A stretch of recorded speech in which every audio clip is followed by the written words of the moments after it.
Ubala kamen ramboi Myntri beri kami ketat kampo yang kasukar jela ula pentep bagi jingialang Kynhun Myntri kasukar jela kelas syem ya karai bagi kentiawi khunlung nadu dangret kerta lengba ke Early Childhood Development Mission haba kran hagilar petai kubor di jingialang khatnya utrik kula lengkot ajar puar Myntri ulang bagi commission kandai ke jingi trelang haba dengan ketat social welfare health education berkiwi-kiwi gibiran mentah kadang bagi kena kini cumutoi hakiliang baro ula pentep bagi dan pala kasan sepatli kisnong kiba umyo cumutoi ni ke SDS ni accountability program Handai dakan di commission kadang ke jingkermen banla banai ke cimuntoi kena hunlung nadu kerta badangret. Children in the age of 0 to 6 years.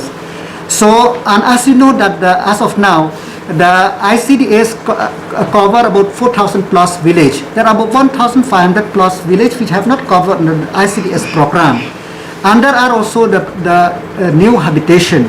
So we didn't want that the children to lose their livelihood or the benefit.